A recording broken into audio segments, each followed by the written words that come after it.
O presidente do Tribunal Superior Eleitoral, ministro Luiz Roberto Barroso, afirmou que a regulação das redes sociais se tornou imperativa, mas que é preciso acertar a dose para não atingir direitos constitucionais, como, por exemplo, a liberdade de expressão.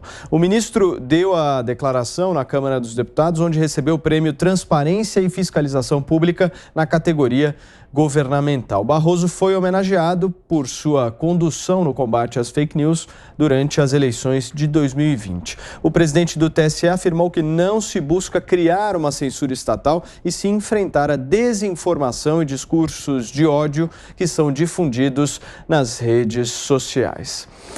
Olha, nós estamos ao vivo, são 5 horas e 35 minutos. A gente está comentando justamente aqui no 3 em 1 desta terça-feira sobre uma fala do ministro Luiz Roberto Barroso hoje na Câmara dos Deputados, referente à liberdade de expressão, ele dizendo sobre também regulamentação das mídias, e a produção separou um trecho para a gente ouvir e comentar.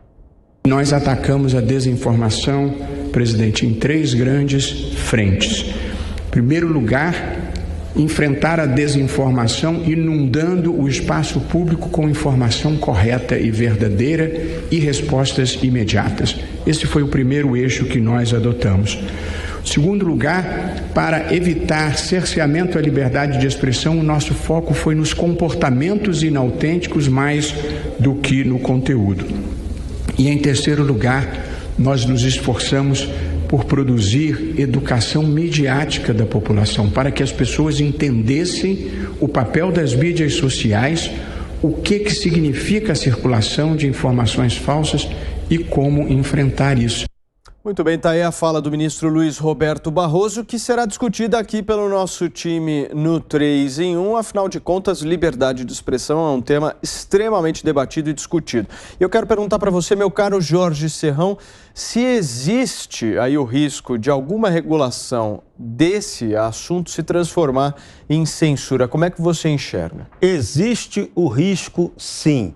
O princípio que tem que valer é aquele que está consagrado na nossa Constituição, por pior que eu acho que ela seja, mas isso foi clarificado. O Supremo Tribunal Federal já garantiu que não pode haver censura prévia nem posterior no Brasil. E não é isso que estamos vendo ultimamente nesse debate sobre os meios de comunicação. Esse discurso iluminista do Barroso foi muito bonito na teoria, mas na prática o que nós precisamos é que a liberdade seja plenamente garantida, que veículos de comunicação, esses novos veículos da internet não tenham a capacidade de censurar, de tirar pessoas do ar, como eles têm feito atualmente, em total desacordo com a nossa Constituição. Então, o Judiciário, membros do Judiciário deveriam estar lutando para garantir o respeito a essa liberdade. E não é isso que estamos vendo, infelizmente. Então fica muito papo furado, muito papo retórico, essa conversinha de fake news, ela não existe. O que existe é a notícia verdadeira ou falsa. E a notícia falsa, ela tem que ser combatida com a verdade e não com tentativas de censura ou punições judiciais. Bruna, como é que você enxerga essa regulamentação citada pelo ministro Barroso? Veja, Paulo, a gente tem um problema muito grave a partir do momento em que um agente do Estado, seja ele quem for, pega um microfone para dizer quais são as regras da verdade e da mentira. Quando isso acontece, a sociedade civil já perdeu.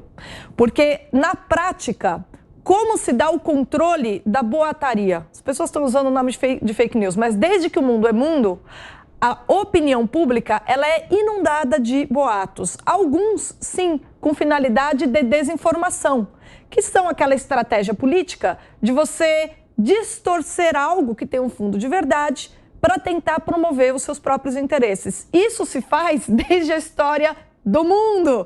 Isso era comum em Roma, isso está em todos os historiadores, pelo amor de Deus. Isso era tática de política de corte. Isso está lá no manualzinho, né, no breviário dos políticos do Mazarino, de como espalhar boatos. Então, agora, qual que é a questão? Isso é uma estratégia política, isso sempre vai acontecer. Agora, numa sociedade em que as pessoas têm a liberdade de falar, de desmascarar as mentiras que correm soltas, isso acontece também na esfera privada, né? Boatos que se soltam aqui e ali.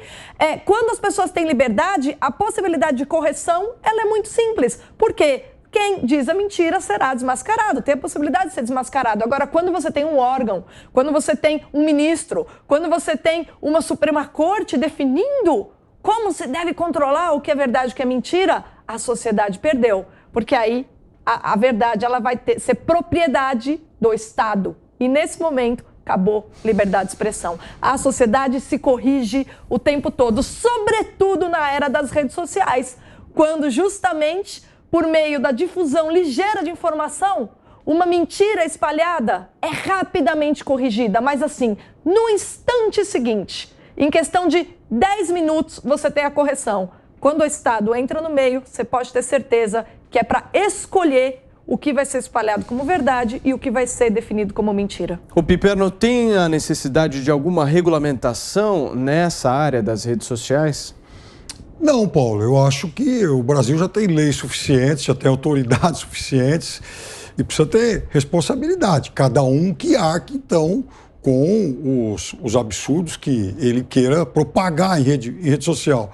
Veja, se eu disser, por exemplo, se eu escrever no meu Twitter, Bolsonaro e Lula são safados, eu não posso ser tirado do ar por conta disso. Agora, eles têm todo o direito de tomar medidas contra a minha pessoa, meu perfil, enfim. Então, são coisas muito diferentes. Agora, obviamente que liberdade de expressão não é liberdade de agressão.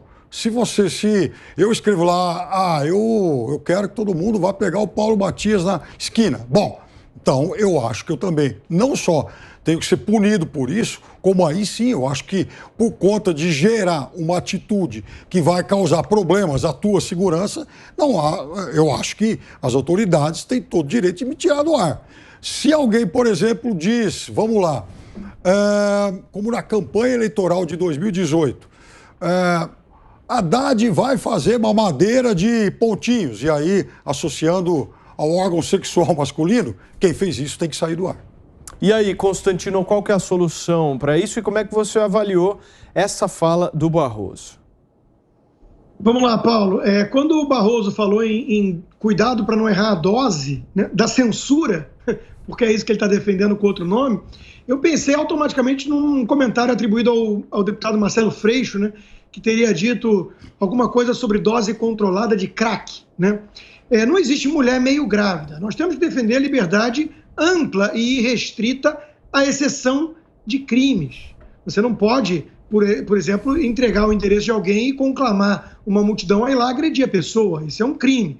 Você, se difamar alguém, se cometer crimes contra a honra de alguém, injúria, calúnia, difamação, o sujeito vai reagir pelas vias legais. Mas não é nada disso que nós estamos tratando aqui, não é de nada disso.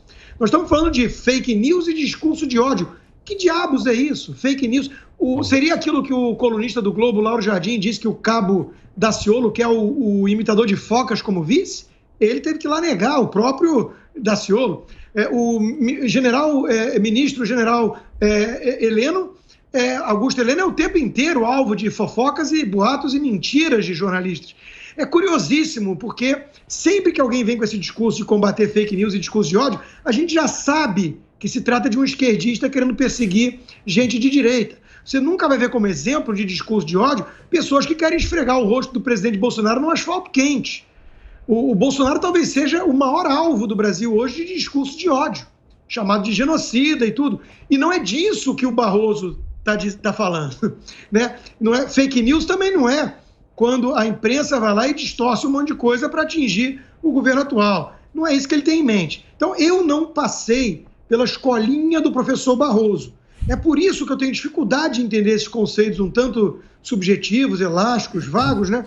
E, por exemplo, quando alguém diz que as urnas são invioláveis e logo depois vem a Polícia Federal, na verdade vem o Bolsonaro, com base na Polícia Federal, provar que elas foram violadas, quem é que está falando a verdade ou a mentira? Era fake news aquilo? Por exemplo, também, alguém que diga que um médium condenado, como João de Deus, é um ser transcendente.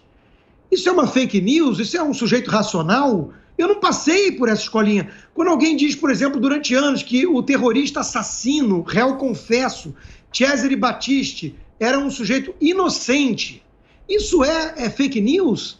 Então eu tenho muita dificuldade de chegar lá em cima, no último andar da Torre de Marfim, onde o sol da razão iluminou o nosso ministro Barroso, para compreender exatamente o que vem a ser fake news e discurso de ódio. Se um dia eu passar pela educação midiática que ele sugeriu ali, né, a China faz uma coisa muito parecida com os jornalistas lá.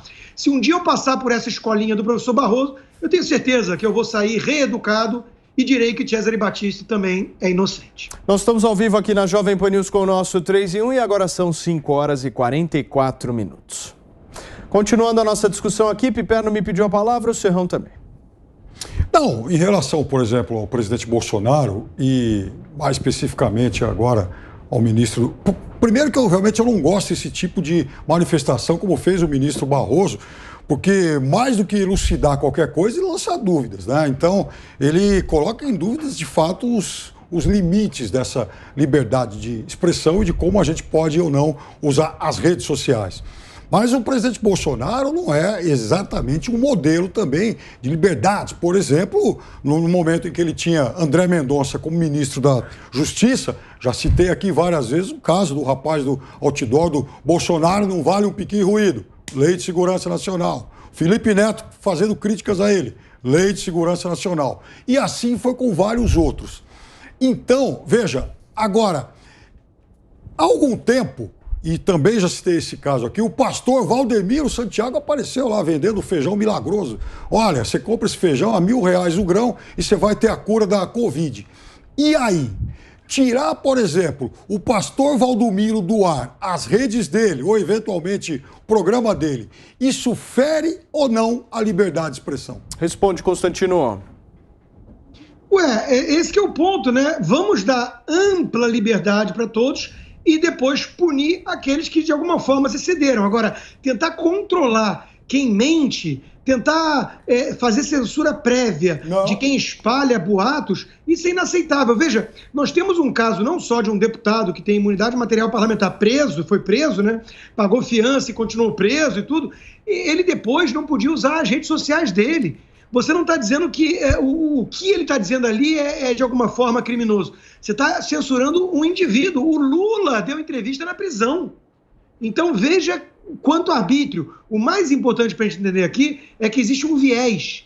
Existe um viés de perseguição. O representante do Hamas, o representante do Talibã, o Maduro, todos esses continuam com suas redes ativas. O presidente dos Estados Unidos, Donald Trump, na época, foi censurado. Então, isso está muito escancarado para todo mundo, tem muito material, fato e literatura, provando que se trata de uma perseguição da esquerda à direita. Serrão.